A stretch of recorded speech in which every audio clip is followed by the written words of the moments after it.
kuya ni Billy yun,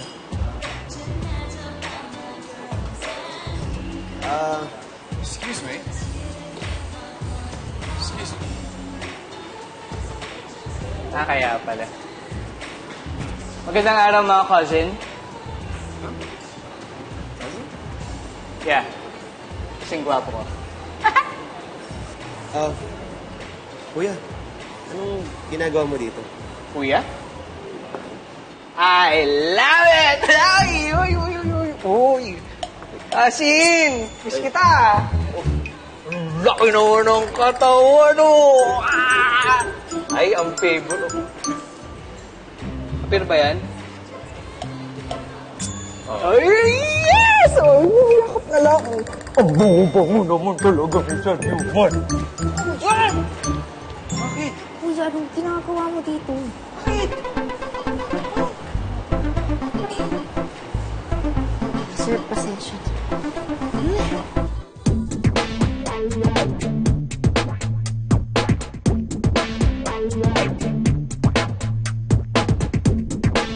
Maganda tong lugar nyo, no? Maayos, maaliwalas. Magaan yung loob ko dito sa lugar na to. At nararamdaman kong dito ako magtatrabaho.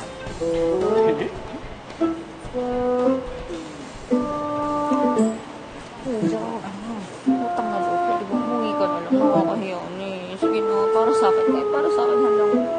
Gusto mo? Eto, oh. Siya nga po pala. Kailangan malaman natin kung ano yung kulang dito. Ako nakakaramdam po ako ng kulang eh. Kailangan niyo po ba ng waiter? Hindi.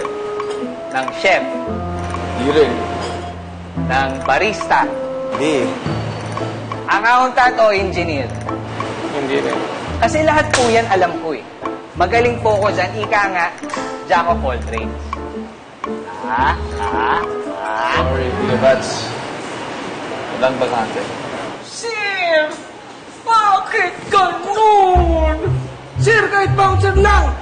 Ang hityang katawan na yan, ganun din naman yung nasa loob dito. Papakita ko pa sa inyo. Malaki po yung katawan mo para pagkaya po lahat ng tao dito. Ano? Huwag na.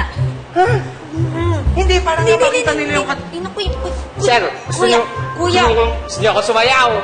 Wala kayong dancer dito. Wala kayong dancer dito.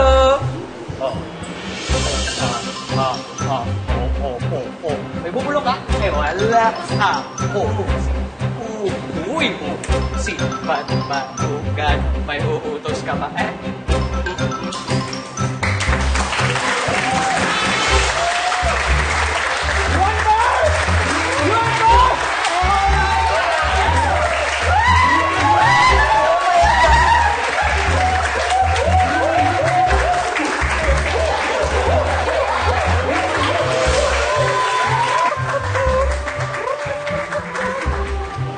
Mga tol, bakit di natin kunin siya bilang stand-up comedian? Eh, mukhang kaya niya naman eh. I actually think that's a good idea. We could get him on Saturdays. Dagdag din yan sa traffic natin sa bar.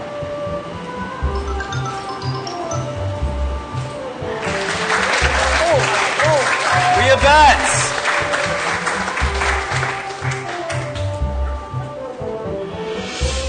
Tanggap ka na. Oh? As stand-up comedian. Sir, thank you! Teka lang. Kailangan ganito. Kailangan huwag ka pagmaawa ko yun. It's okay, baby. Let us try. There's nothing wrong in trying, di ba? I agree. After all, business is a risk. And hiring him is a good risk. Diba? So, it's 4 out of 4. Congrats. You're part of the team.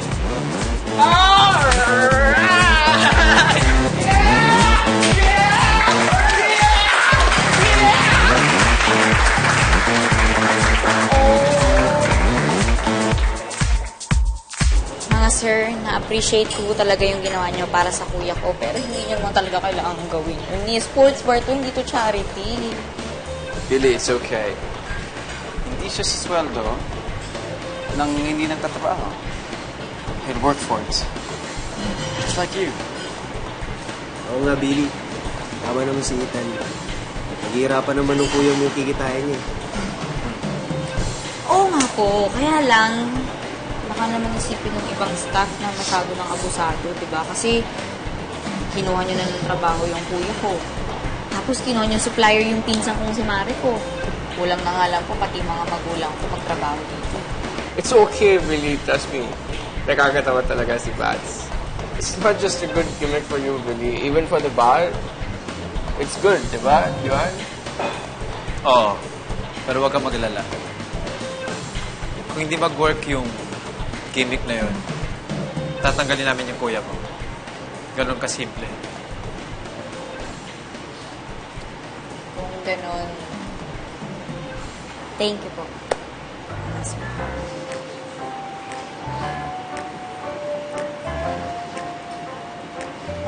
Yup, that's right. Kaya hindi mo na kailangan mahiya.